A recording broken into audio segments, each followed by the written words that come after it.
farmacéutico es uno de los lobbies más influyentes del mundo. 应对挑战，利益行力破解难。 Конечно, должны работать кооперативно, должны... Farmacéuticas tienen demasiado poder. Avecina una gran guerra entre la realidad virtual y la realidad aumentada.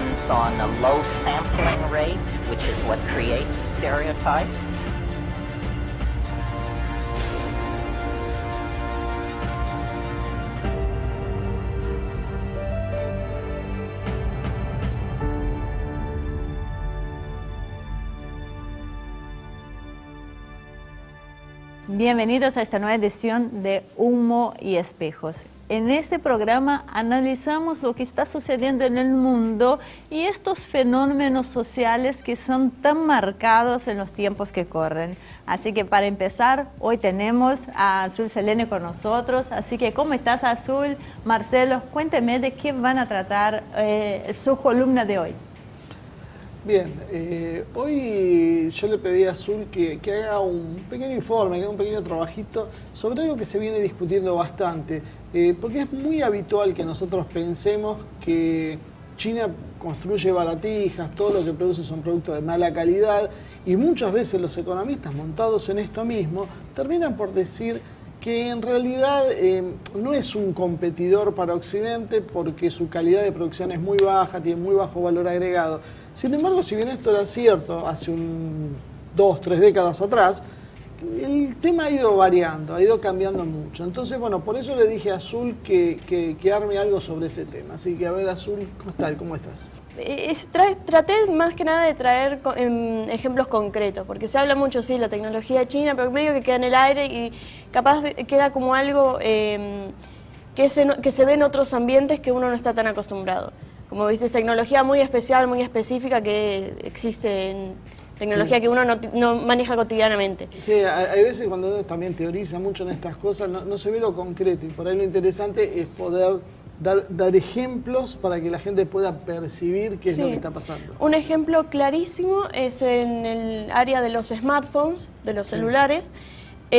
Como uno, lo primero que piensa son Samsung, iPhone, y después de ahí van bajando el resto, pero como que los primeros nombres siempre son esos dos. Samsung es el principal productor y vendedor de celulares, es el que tiene más ventas, el que más comercializó desde hace un par de años, sigue en el primer lugar. Pero Apple, que tenía el segundo lugar, fue reemplazado por Huawei. Lo desplazó Huawei ya en segundo lugar. Entonces tenés primero una marca surcoreana. Ahora estamos hablando de volúmenes. Volúmenes de venta. Sí. O sea, en primer lugar tenés una marca surcoreana que es Samsung. En segundo lugar tenés a Huawei, que es China. Y en tercer lugar recién aparece Apple. Esto tuvo una simbología de lo que está pasando en el mundo, ¿no? Corea como país ascendente, Estados Unidos como que ha pasado de ser la fábrica del mundo en unas décadas a hoy ya estar en el tercer lugar de algo tan clave como... Además es muy claro cómo desde el 2017 al 2018 Samsung creció, Samsung, si bien sigue estando en el primer puesto, bajó la cantidad. Entre abril y junio vendió 71 millones y medio de unidades. Samsung 71 millones. Y Huawei 54 millones. Pero lo que pasa es que Samsung antes venía vendiendo más. Venía el año pasado con 82 millones. Y este año 72 millones. O sea, cayó más de un 10% de la producción de iPhone. Huawei pasó de 35 millones a estos 50 millones. O sea, creció. Creció casi un 50%. Y Apple no está estable. O sea, quedó en 1% el crecimiento. Entonces, esa es la diferencia. Samsung sigue en el primer puesto, pero bajó. Huawei creció un montón y Apple quedó ahí. O sea que Samsung tuvo algunos problemas, ¿te acordás? Con algunos celulares, el S7 que tuvo problemas, creo que había un modelo también que explotaba la batería. Sí, sí. Que yo creo que le repercutió mucho en las ventas. Y el otro problema que hay con el iPhone es, bueno, aparentemente es la falta de creatividad. Es eso, la gente se está aburriendo del iPhone. Porque ahora te dicen que lo único que hacen es sacar el mismo celular, cambiándole alguna pavada como para justificar el precio y cobrándolo un montón. Samsung lo que tiene es que tiene más variedades. Sí, Y hubo en el 8, creo que fue, que le sacaron el agujerito de los auriculares.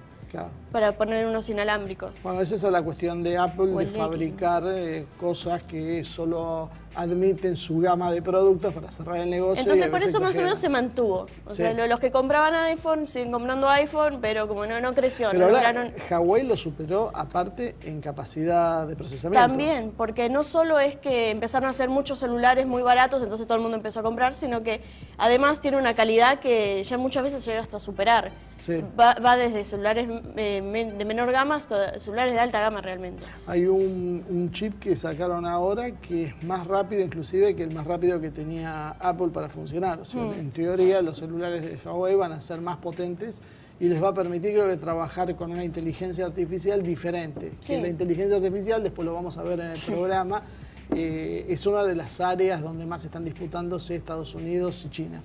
Después hay avances tecnológicos, desde cosas así a más del estilo en tecnología militar. O sea, ya desde 2015 China está llevando a cabo una reforma en la tecnología militar. Incluye reestructuración de mandos, inversión en tecnología de punta, especialmente para la Marina y para la Fuerza Aérea. Una de las nuevas es la creación de una catapulta electromagnética de aviones. Sí. Que antes solo la tenía la Fuerza Naval de Estados Unidos. Sí. Y Estados Unidos... Eso yo explico para los que no saben, Sí. los aviones cuando se lanzan desde los portaaviones requieren distintos métodos ahí a vapor, y las de última generación, que son las que intenta usar la Marina norteamericana, porque creo que tiene algunos problemitas en el Gerald Ford con ese tema, son las electromagnéticas, que China ya está igualándolo en eso, que parece una pavada porque no es una catapulta, pero en realidad es una cosa muy de punta, muy delicada, muy compleja. Y Estados Unidos ahora también está respondiendo que esto es un tema que después van a hablar también, está respondiendo a este avance de China, este crecimiento de China en el tema tecnológico.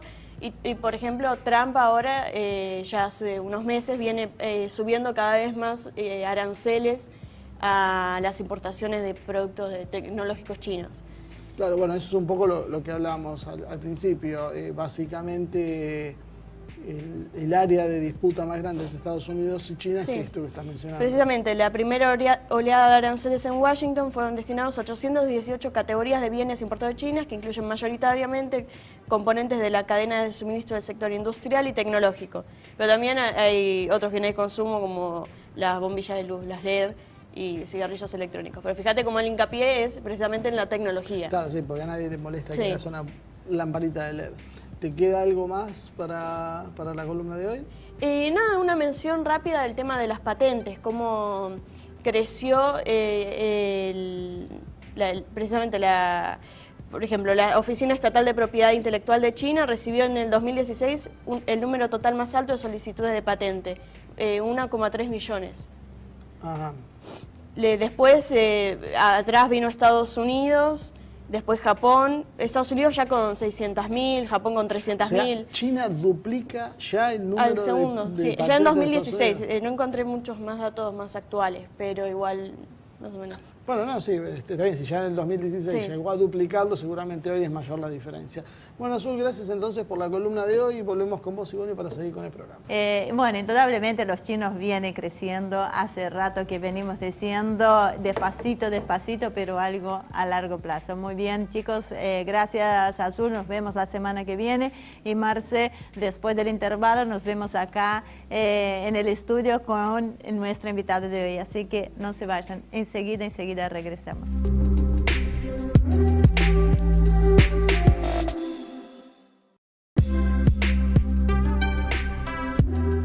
Muy bien, ya estamos acá en este segundo bloque con nuestro invitado de hoy, que es Pablo Korblum, el autor del libro La Sociedad Anestesiada.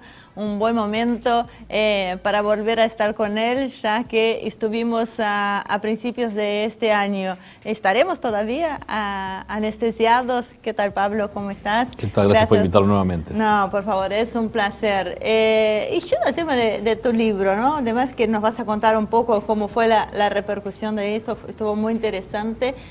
¿Seguiremos dormidos, seguiremos anestesiados? Porque pasaron tantas cosas de principio de años hasta el día de hoy. Era otro país y otro mundo, creo, cuando hablamos. Sí, era otro país y era otro mundo. Era justo empezaba lo que denominamos la guerra comercial. Y más en este país, lo que pasó en los últimos meses, que ya sabemos la situación de inestabilidad. El mundo generalmente, en general, es más previsible, tanto para bien como para mal. Digamos, nosotros estamos acostumbrados a los ciclos económicos, políticos, que en términos de economía, que es la parte donde me especializo, no son tan positivos. La gente busca previsibilidad, estabilidad. Claro. Pero es lo que lamentablemente hemos vivenciado en los últimos 50, 60 años, así que estamos, no diría acostumbrados, sino mal acostumbrados, y un poco lo que percibo del libro es que está bastante pertinente en relación a lo que está pasando hoy en día, porque hay cuestiones que tienen que ver con la corrupción, con la mala praxis económica, con las relaciones internacionales, y que la sociedad no está, no digo a la altura de las circunstancias, pero está como... otra vez preocupada, nerviosa, pero sin saber muy bien qué pasa, ni entender muy bien por qué pasa esto, si es el contexto nacional, el internacional, en fin. Yo creo que el título por lo menos es pertinente. Hay una cosa antes de dejar que se meta Marcelo a las preguntas. Hace un par de semanas entrevistamos a John Caires, que es el secretario general de la CUT, y él dijo algo que me sorprendió, que en Brasil hay 65 millones de personas descorazonadas, o sea que están, cuando estás en el estado de descorazonado, como decimos nosotros, es porque ya te perdiste las esperanzas de conseguir empleo. Eso que estamos hablando de personas en edad laboral, que en Brasil es a partir de los 14 años, y con esta nueva reforma de Temer, con 12 horas laborales, todo el paquetito que viene incluido, ¿no es cierto? Es un fenómeno que está dando, y bueno, volvemos a la colación de tu libro, La sociedad anestesiada. Es como que la gente está perdiendo las esperanzas, ¿puede ser? Está perdiendo las esperanzas en la política en general, digamos, más allá de su situación particular que se ve en el día a día, y ahí está, y en el libro lo explico, el tema de las diferentes clases sociales y la falta de posibilidades, la falta de educación, de formación, la falta de financiamiento que tienen sobre todo las clases populares y las clases medias ahora venida abajo, conlleva lamentablemente a la altura del siglo XXI a desconfiar o a descreer, mejor dicho, de los políticos. Y esto se ve a nivel internacional, porque las inequidades se ven a nivel internacional, las guerras comerciales se ven a nivel internacional, las guerras en general, no solo comerciales, se ven a nivel internacional. Evidentemente, las utopías al avance hacia una vida democrática, pacífica, de cooperación, no existe, no se está yendo hacia ese sector. Entonces, sobre todo los más desprotegidos son los que primero sienten que, bueno, no me han dado respuesta a mí, ni a mis padres, ni a mis abuelos, somos varias generaciones. Por lo poco que entiendo, estos tipos, estos gobernantes, estos los que le hemos dado el poder, no van a solucionar mis problemas. Y eso yo creo que es grave, porque si el gobierno, los estados no solucionan los problemas, todavía no hay otro mecanismo. El sector privado evidentemente no lo va a solucionar, no hay otro mecanismo que lo solucione, por lo menos hasta el día de hoy. Bueno, yo creo que lo que conspira en esto es tal vez el tema que vos empezás a ver precisamente de la fluidez de la comunicación. Si bien eso permite mucho mayor manipulación, también permite que se vean muchísimas situaciones que son irritantes para la gente cuando la pasa mal, básicamente creo que es. Pero bueno, para darle un poquito de orden al programa y no irnos tanto por las ramas, vamos a arrancar tratando de entender qué es lo que pasa a nivel global, y de esta manera después cada uno podrá juzgar si realmente en su país, porque no solo esto se ve en la Argentina, es culpa del contexto internacional o hay propia tropa que está jugando en contra. En el caso, creo que más paradigmático, creo que lo que más llama la atención hoy es la irrupción de Trump, que bueno, nosotros ya hemos hablado, la política que él venía a diseñar, lo que estaba haciendo, y ahora hace poquito dijo por segunda vez que si la Organización Mundial de Comercio no sirve, que él está dispuesto a sacar a Estados Unidos. No sé, ¿qué me podés decir de esto? ¿Qué significaría? Sí, lo que dijo es, no sirve para él sobre todo, la organización de disputas. Y como él venía perdiendo, dijo, y de repente empezamos a ganar, porque saben que si yo me voy, digamos, pierden todos. Yo no lo tomaría como un hecho aislado con la OMC. Se fue del Tratado de París, del cambio climático, se fue del Tratado, el TPP, el Transpacífico. Se va yendo yendo y viniendo de todos lados, porque creo que la política ahora, digamos, después del primer año de mandato, del año previo, de mucho consenso, de tratar de entender la política, algo que era ajeno para él, y que no le dio tan buen resultado en términos de macroeconomía doméstica, ni economía doméstica, ni economía ni política internacional, dijo, voy a jugar mi juego. ¿Y mi juego cuál es? Voy a hacer lo que mejor me sale hacer, que yo estoy acostumbrado a tener poder, voy a mostrar que soy el presidente del país más importante del mundo. Entonces, ¿qué hace? Digamos, bueno, ¿para qué me votaron? Vamos a lo principal. Me votaron porque yo prometí que iba a devolver los empleos a los Estados Unidos. Y volver los empleos a los Estados Unidos implica que necesite poner aranceles al comercio, porque están entrando muchos productos importados de afuera, los cuales me quitan trabajo norteamericano. Y cuando voy a discutir en la Organización Mundial de Comercio sobre este tipo de comercio, me juegan en contra y termino perdiendo todas estas políticas arancelarias, con China, con Rusia y demás. Entonces, para empezar, todos estos organismos en el cual él ve que la economía norteamericana y el trabajo norteamericano estén perdiendo valor, él va a salir o va a poner sus propias reglas de juego. Hace poco el primer ministro de Japón dijo, yo me da mucha pena trabajar en el TPP, pero Trump quiere jugar al tratado bilateral. ¿Qué es lo que está buscando Trump? ¿Por qué? Porque estamos en un David contra Goliat. En el TPP las cuestiones se consensúan más, se generalizan más.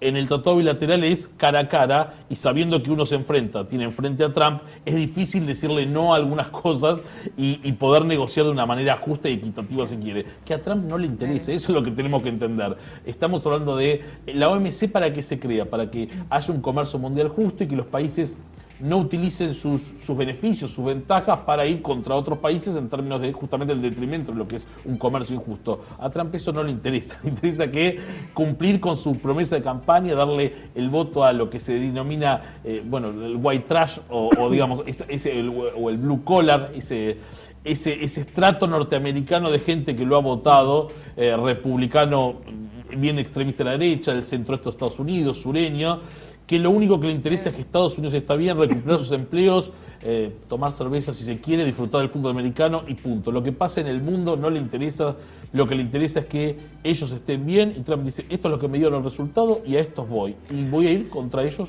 contra los demás, como sea. O sea, Trump en realidad lo que está intentando es dinamitar el sistema internacional tal como lo conocemos hoy. O sea, no le interesa y quiere hacer otro juego. Exactamente. Y es lo que básicamente está logrando. Lo que es la guerra comercial con China, digamos, no es que hay... China le vende sus productos a los Estados Unidos. Estados Unidos también le vende a China 230 mil millones de dólares. Pero a su vez Estados Unidos o muchas empresas norteamericanas tienen inversiones en China y lo sabemos no desde ahora, desde hace varias décadas, con ingresos o con ganancias de 220 mil millones de dólares, que también equiparan, digamos, ¿no?, estos 375 mil millones de dólares de déficit que tiene con China. Pero cuando uno le habla, pero señor presidente, usted tiene empresas norteamericanas que están ganando 220 mil millones de dólares invirtiendo en China y dando trabajo a los chinos y en base al consumo chino, dice, pero ¿sabe qué? No es trabajo norteamericano, es trabajo de empresa norteamericana en China, hay rentabilidad, pero no todo vuelve al trabajo norteamericano. Y volvemos a lo mismo. Él quiere darle el voto a respaldo a la gente que justamente lo está respaldando. Por eso también avanza, digamos, yendo a una arena más política, está avanzando con el muro. ¿Se acuerdan que hace un par de meses fue a California a licitar quién iba a hacer el muro con México? ¿Bajo qué bases políticas de consenso, digamos, del Congreso? Bajo ninguna. Él dijo, yo lo voy a hacer cuando el Congreso se opuso. Digo, algunos sí, otros no, mucha discrepancia, no importa, yo lo voy a hacer igual, lo voy a licitar. ¿Por qué? Porque sus votantes piden el muro. Y sus votantes piden el trabajo. Entonces, volvemos a lo mismo. Si queremos ver un Bretton Woods de nuevo, la Organización Mundial de Comercio, buscar energías limpias, el Tratado de París, el Tratado Transpacífico, que aparte tiene connotaciones geopolíticas importantes porque no estaba China, por lo tanto era la pata norteamericana, digamos, sabemos que la cuestión geoeconómica después avanza sobre lo geopolítico, en el Pacífico. Con Japón adentro, con Australia adentro, no me interesa, me voy. Déjame meter un bocadito. Lo último, después ya te lo dejo, porque si no voy a perder el hilo. Vos dijiste que hay 220 mil millones de dólares de ganancia de las empresas norteamericanas. ¿A dónde va esa plata? ¿A los paraísos fiscales o entra en Estados Unidos? Parte va a los paraísos fiscales, parte entra a Estados Unidos, más o menos se calcula que un 70 a paraísos y 30 a los Estados Unidos, pero no es un efecto directo que se derrama como el efecto que tiene el trabajo directo norteamericano. Entonces, digamos, no es no es el voto útil que él necesita. Sí, eso creo que queda clarísimo. Y en ese sentido a mí me parece interesante que ponerse en la cabeza de Trump, porque, digamos, acá no hay tontos. Digo, no es que no sabe lo que está haciendo, porque también sabe que los aranceles, por ejemplo, que está poniendo a los productos, a las manufacturas chinas u otros productos, también juegan en contra de las empresas norteamericanas en los Estados Unidos. Pero ¿saben qué? Él está jugando fuerte. ¿Qué está diciendo? Señores, ok, yo sé que ustedes van a tener costos mayores, pero ni se les ocurra echar gente y mudarse a terceros países, un proceso de tercerización, porque cuando le quieran exportar, mejor dicho, a los Estados Unidos, cuando quieran abordar, ustedes son los primeros que voy a tener yo en la mira para no dejarle entrar un producto, cobrarle aranceles más altos. Digo, una forma de, como se diría vulgarmente, torear o amenazar, digo, ¿no? Esa es la forma que se está manejando con los propios empresarios norteamericanos que no quieren jugar su juego. Lo mismo lo hacen, imagínense más con otros presidentes, del cual les da vuelta la cara, si no le hacen caso. Bueno, ya lo hemos visto con Xi Jinping, lo hemos visto con Putin. El presidente de Canadá lo da vuelta como si fuera el hermanito menor, le dice yo voy a hacer con vos lo que quiero, si me cobras aranceles y con vos no te vendo más nada. Lo dejó fuera del NAFTA. Digo, cosas que hasta hace un par de años como presidente parecían impensadas. Y yo me quedé pensando, perdón que te haya cortado así, en los votantes de Trump. ¿Querrán realmente el muro los votantes de Trump o lo que quieren es realmente una solución con el tema de México? Y ahí se viene mi pregunta. Nosotros hemos hablado en algunas circunstancias que nos llamó la atención la victoria de AMLO, ¿no? Creo que no se esperaba y dio la sensación que no hubo una intervención de Estados Unidos, sino que dijo, bueno, voten y deja que sean lo natural. Y después que ganó las elecciones fue uno de los primeros en llamarlo, en saludar al presidente, y ahora se habla de un acuerdo con México. Antes que el muro, un acuerdo con México de una mejora de su población para que no haya un intercambio tan grande de esta migración, ¿no sería una solución mejor pensada? A ver, sí, sería una solución. Lo que pasa que pensemos lo siguiente, hay dos cuestiones. Por un lado, el tema de Estados Unidos y sus votantes. No nos pongamos en la cabeza al votante la historicidad, la cultura del votante norteamericano, como diciendo, bueno, si llegamos a un acuerdo, el mexicano de repente no me va a parecer tan malo, o todos los centroamericanos que llega a Estados Unidos a través de México. Hay una cuestión cultural, ideológica, si se quiere, que hace que, digamos, se lo vea al extranjero, al centroamericano, con cierto ya, después de muchas generaciones, con... No digo desprecio, pero sí ocupando su rol en la sociedad norteamericana. Eso por un lado, que no se cambie una generación a otra. A veces hay cuestiones económicas y políticas que van más rápido que lo cultural.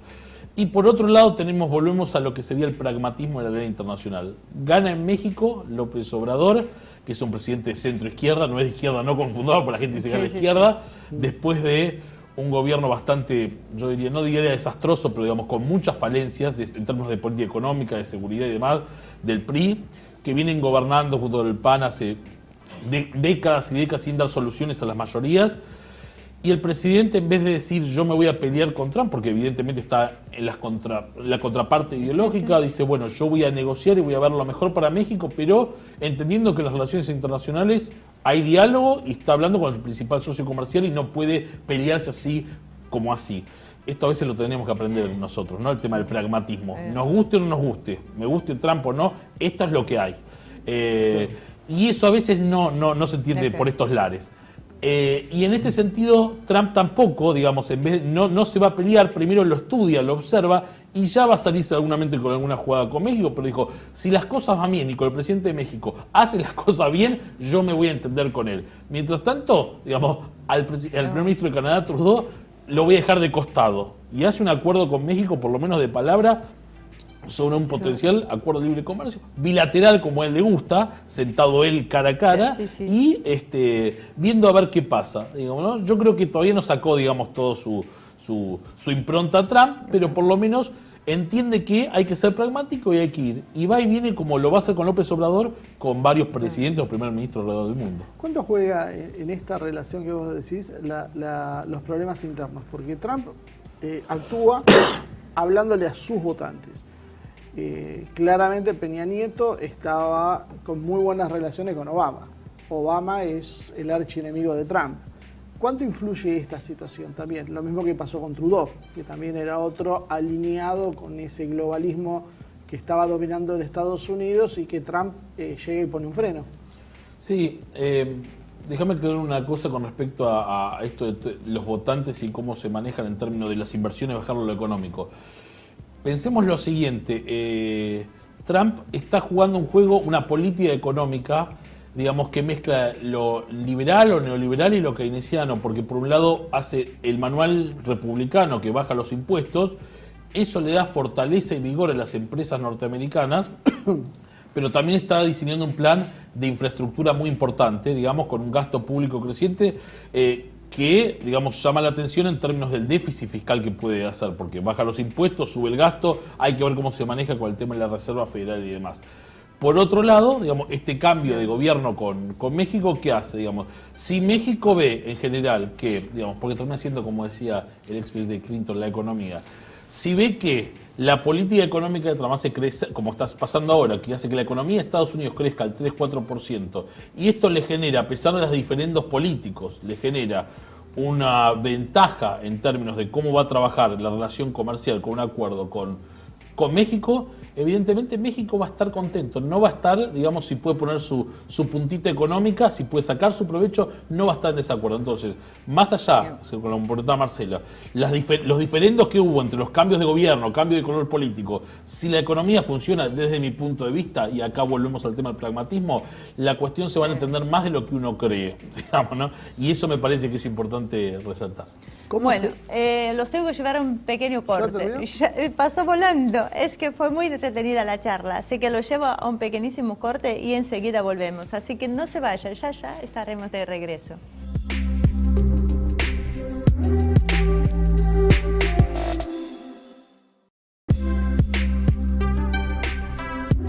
Bueno, ya estamos acá en este último bloque que pasó volando el programa hasta ahora con Pablo Corblún, economista, autor del libro La sociedad anestesiada, que se los recomiendo, tiene una actualidad tremenda y sirve para que uno pueda entender el contexto que hay internacionalmente y cómo nos afecta acá internamente.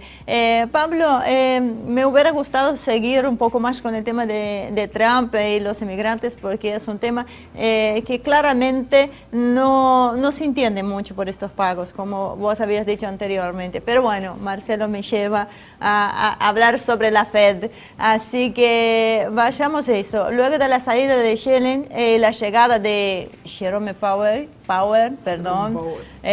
mi pronunciación, ¿qué cambios podemos esperar? O sea, ¿Trump realmente tiene el control o quiere tener el control sobre la Fed? Yo creo que, digamos, siempre un poquito los presidentes tienen algo de injerencia, por más que el Banco Central debería ser un ente autárquico y autónomo. Igualmente, a ver, para juzgarlo es reciente, digamos, ha sido este año, tiene 6 meses en la gestión. Igual dicen que es lo mismo igual que venía Yellen, pero sí, una eternidad. En la Argentina sí. En la Argentina sí, en otros países un poquito más estables no.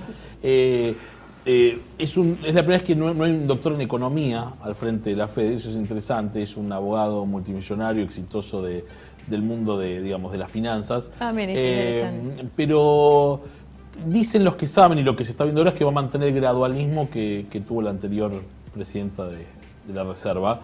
Y esto tiene que ver un poco con, creo yo, me parece, la búsqueda de consensos de intentar que la macroeconomía, que se ha estabilizado en torno a un crecimiento del 3%, continúe así. Este primer shock económico positivo que ha dado ante la baja de los impuestos corporativos, el empresario lo ha visto de buena manera más allá de la cuestión externa, internacional, este tema de las rispideces que hay con los aranceles. Y ha aumentado también el consumo en los Estados Unidos, que es 2/3 de lo que es la economía, con este escenario positivo. Las expectativas con Trump dentro de Estados Unidos no son negativas dada esta situación, y la economía norteamericana viene creciendo en los últimos trimestres entre el 2,5 y 3,5%, que no está mal. Lo que se está viendo, y esto por ahí es la mayor diferencia, es obviamente un liberal, más que lo que suelen ser los demócratas, que van a desregular un poquito más el mercado financiero. Cuidado con eso porque, digamos, hemos visto la historia de lo que tiene, digamos, el gobierno demócrata lo ha controlado bastante. Eso por un lado. Y por otro lado, sí, como los liberales también son de la economía, controlan más la inflación. Entonces, no va a dejar que se mueva mucho más de la meta del 2% que tiene los Estados Unidos en correlación con el crecimiento económico y la productividad de los factores. Claro, eso te iba a hablar, el tema de la tasa, porque se estaba augurando que Estados Unidos iba a levantar las tasas y para Trump esta vez es un signo de alerta porque él iba a enfriar la economía. Bueno, justamente eso, él basándose en que quería ver la inflación menos del 2%, se dice que va a incentivar un poco, le va a hablar al presidente de la Reserva como para que suba un poco la tasa y eso enfríe un poco la economía. Ahí tendríamos que tener más cuidado aún nosotros, ¿no? Que ya en este escenario de volatilidad... ¿Pero él no quiere generar producción? ¿Cómo? ¿Él no buscaría una tasa más baja para incentivar la producción? Sí, pero digamos, su política es que lo haga a través de la baja de impuestos corporativos. Que el empresario innovador al cual él representa también, sea que a través de la baja de impuestos el empresario le empieza a responder. Y ha subido la inversión del capital privado, el capital físico, y digamos, hubo un primer shock ahora que se está dando de momento que ha sido positivo. Está con otros temas, como digo, cuidado con el déficit fiscal, quiere cerrar el déficit de cuenta corriente, digamos, el déficit externo con estas políticas globales. Bueno, yo creo que está timoneando bastante bien el barco, digamos, dentro de lo que es, digamos, el esquema fuerte en términos geopolíticos que está jugando y de política doméstica. Ahora bien, va a ser fundamental las elecciones de medio término para ver si él puede mantener el dominio de las cámaras y eso le va a dar más fuerza para continuar con estas políticas más duras. Y lo que se teme del lado demócrata es que el avance sea, digamos, todavía más fuerte y no se basa, como dice eso, hacia un tipo de fascismo y de control total que, digamos, juegue todavía más fuerte, tanto en términos domésticos, en pos de su electorado y en contra de cualquier voz disidente, como en términos internacionales, avanzando como lo ha hecho hasta ahora en todas partes del mundo. Y el tema del dólar, ¿qué busca? ¿Un dólar posicionado con respecto a las otras monedas? ¿Fuerte, débil? ¿Cuál es su política? Sí, es interesante porque, bueno, la principal moneda del mundo en términos de comercio, inversiones y demás, y hay que tener mucho cuidado. Lo que yo creo es que él va a estar atento no tanto a la posición del dólar en sí, fijándose con otras monedas, mejor dicho, intentando posicionar el dólar. Él va a manejar la tasa de interés y va a ver cómo está el término de la política monetaria y la inyección de dinero y demás. Pero lo que él toma más atención, un pragmático en estos casos y en términos internacionales, es, bueno, ¿y las monedas cómo están? Están mucho más devaluadas de cuando yo entré, se están devaluando. Eso me hace perder competitividad, que lo que quiere, pues lo que está viendo es eso en realidad. Pues él no buscaría un dólar fuerte. Él no buscaría un dólar fuerte, busca que el dólar vaya, digamos, ¿no? Que tome su punto de equilibrio, como dirían los economistas. ¿Pero eso no daría poder a yuan? Que China sí lo quiere posicionar como una moneda fuerte. Sí, pero China, no, es que ahí está la discusión que a veces uno tiene que ver. Porque China no es que China en su momento también va regulando. En la década del 90 China devaluó la moneda y la pegó a la moneda norteamericana para ser competitivo. Después en la época de Obama, con una buena relación le pidió que la revalúe y la revaluó, y ahora está queriendo, no solo yo voy a hacer una política contracíclica comercial en el sentido voy a poner aranceles, sino que si es necesario también voy a devaluar la moneda. Las políticas digamos, de tipo de cambio, digamos, las cambiarias, que en este caso, digamos, entre las dos principales potencias del mundo, están mirándose de reserio y de reojo, en términos comerciales, cambiarios y demás. Yo creo que lo que vos apuntas más es a el posicionamiento como moneda de intercambio. Si Trump está más permeable a que el dólar pierda protagonismo, si esto sería funcional para su papel. A ver, yo creo que no, yo creo que la moneda lo que tiene de importancia es que el dólar mantenga, digamos, la moneda representa un montón de cuestiones, representa el poder del país, representa el poder de reserva que tiene y demás.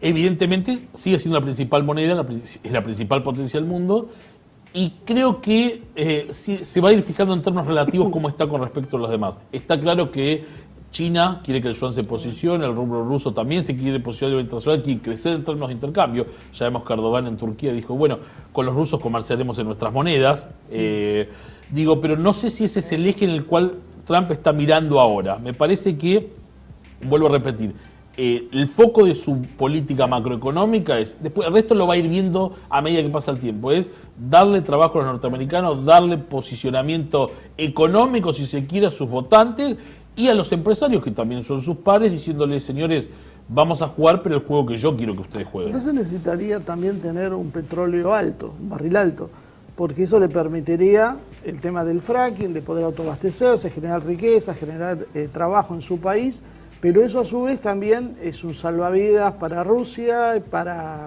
Venezuela. ¿Cómo lo ves esto? Sí, es interesante porque Estados Unidos, si explota, como parece el tema del fracking, va a reautoabastecerse nuevamente. Y hay que ver también cómo juega el resto de los países. El tema de la OPEP, cómo está jugando, qué va a pasar en Venezuela y demás. Yo creo que en estos momentos, digamos, el tema del petróleo, digamos, a pesar de que juegue, digamos, no va a ser parte del eje de conflicto en términos de qué va a hacer los demás países. Lo va a dejar ver, lo va a dejar pasar, va a ver cómo evalúa y cómo se reevalúa en términos de estos enemigos, si se quiere, que son los que suelen tener, también tiene aliado de Arabia Saudita, ¿no? Pero digo, no está en el eje de la política económica. Va a esperar a ver qué pasa y si hay que tomar medidas se va a ir viendo. Lo que pasa que, a ver, y cierro con esto, hay tanto dinamismo en la arena internacional, con lo que está pasando en Rusia, con lo que pasó en Siria, con lo que pasa en Venezuela y demás, con estos conflictos que hay en Medio Oriente que a veces nos pasa desapercibido entre Irán y Arabia Saudita, que creo que, digamos, es un pragmático y lo va a ir viendo. Cuando fue muy fuerte el tema de Corea del Norte, fue y habló. Cuando hay que hablar con China va y habla, digamos, se va a ir moviendo y creo que hay que seguirlo dinámicamente cómo va a evolucionar todo. Uno no puede olvidarse de lo que hablaste a un principio, que es este enfrentamiento comercial que hay entre Estados Unidos y China y que Trump no puede evadirlo tampoco, ¿no? Y una de las críticas que hace mucho a China y que me llama la atención es que no alcanza los niveles de sofisticación tanto en servicios como en productos que pide Occidente. O sea, pero ¿cuál es la realidad de China hoy? Porque yo también he sabido que los avances tecnológicos que hay en China son impresionantes y la capacidad de producción que tiene también. ¿Por qué nos llega? Porque aún tenemos esta imagen. Sí, a ver, hay dos cuestiones que son, no sé, primero me parece que tiene que ver más que ver otra vez con el día de no quiero que entren manufacturas, entonces meto el tema que yo quiero dentro, no, pues los productos no son sofisticados, no tienen la calidad, etcétera, etcétera, no cumple con nuestras normas. Yo creo que lo que les interesa es primero que no entren, digamos, productos que puedan interceder en su capacidad tecnológica en términos de seguridad nacional, patentes, propiedad intelectual. Eso me parece es el foco, lo que no se dice, que está lo que se maneja en la CIA, en la Casa Blanca y que no está para el agente común. Ese es el primer cuidado. Y por otro lado, es algún tipo de falacia, porque si bien China no está en la frontera tecnológica que tiene Estados Unidos, China desde hace 2 planes quinquenales tiene el foco en el consumo en detrimento del ahorro en el mercado interno y el avance tecnológico en pos del cuidado del medio ambiente, la competencia en Asia y poder desarrollar una economía más, digamos, sofisticada en términos tecnológicos. ¿Para qué? Justamente para diferenciarse y poder seguir avanzando en su política geoeconómica de, digamos, dominar el mundo a través de la economía, que es lo que está más o menos haciendo. Por lo tanto, volviendo al tema, que no haya productos sofisticados, sí, una sofisticación media. No son los productos básicos que era en la década del 80, pero tampoco son los productos que se producen ahora en Vietnam y Laos y demás, las remeras esas de $1, los vasos, las sillas, la mesa, esos productos que fabricaban en la década del 90. Eso es una retórica más que nada para, una vez más, denostar al enemigo chino. Bueno, hicimos más o menos un pantallazo, creo que hay muchos temas más para tocar, pero se nos va a acabar el tiempo, si no. ¿Cómo todo esto nos impacta en la Argentina? Porque vemos la situación económica sumamente inestable por la cual estamos atravesando, y eso lo vemos, y muchas veces la explicación es que son problemas que hay afuera. O sea, ¿cuánto realmente nos impacta la guerra comercial entre China y Estados Unidos?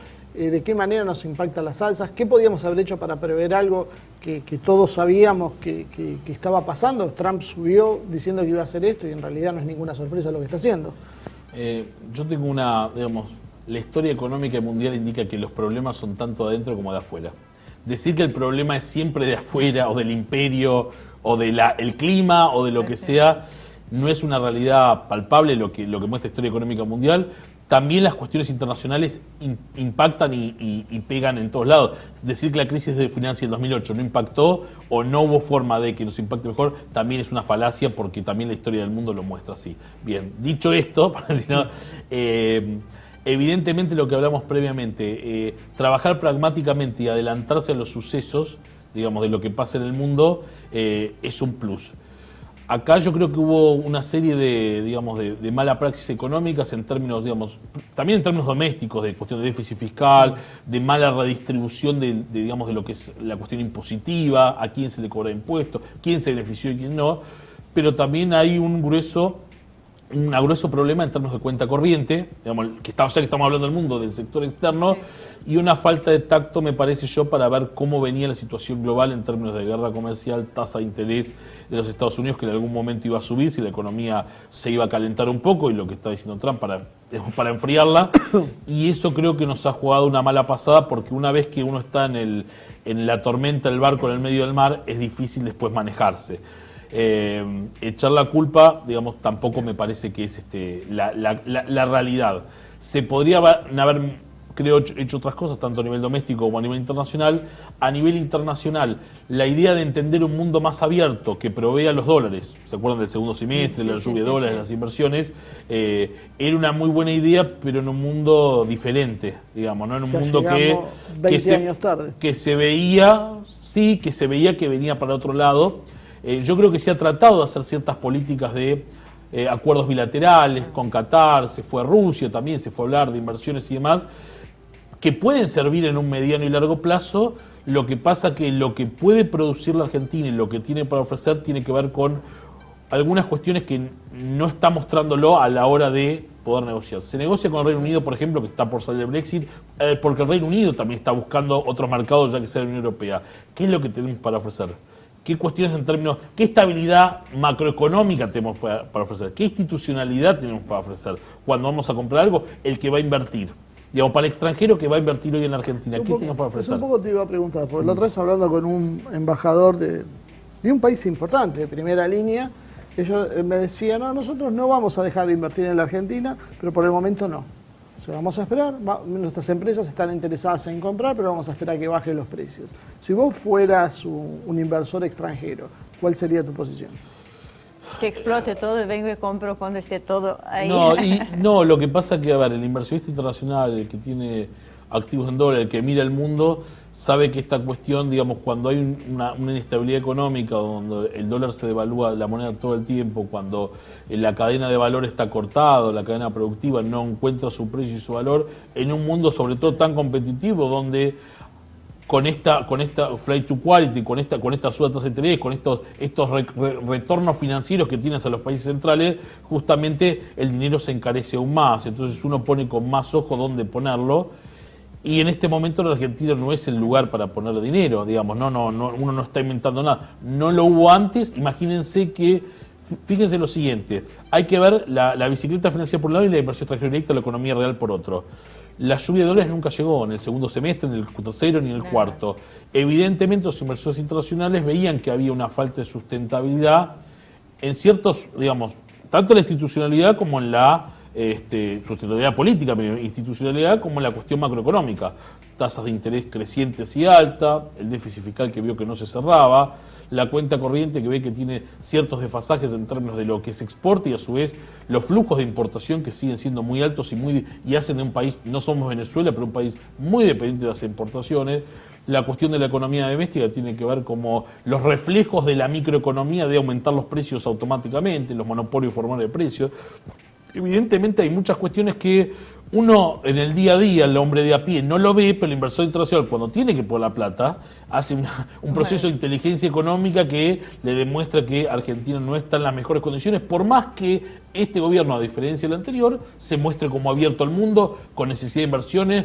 Yo hago el G20, yo me propongo, quiero el mundo de la OMC, quiero el mundo abierto, por más que vaya en contra de, pero, digamos, hay que mostrar ciertas variables que respondan. O sea que las inversiones que llegaron fueron todas inversiones especulativas. Por las que me estás diciendo, en realidad es el tipo que viene a invertir con un horizonte ya de largo plazo. Exactamente. La inversión extranjera directa, que es la que sirve en todos los países del mundo, que es la que lamentablemente en pocas etapas hemos dejado de entrar, porque el capital golondrina, el que busca la tasa de interés, el fondo buitre, lo que hemos pedido estos últimos meses y antes también, muestran que no sirven de nada, pero para mostrar, digamos, para que vengan estas inversiones hay que mostrar un proyecto, lamentablemente las famosas políticas de Estado, un proyecto a largo plazo que muestre que el país es viable, es estable y es rentable, que es lo que quiere el inversor internacional. A veces no entendemos que las políticas de Estado a largo plazo son más importantes que a veces que la dinámica de la coyuntura, pero lamentablemente, y vuelvo a repetir y termino con esto,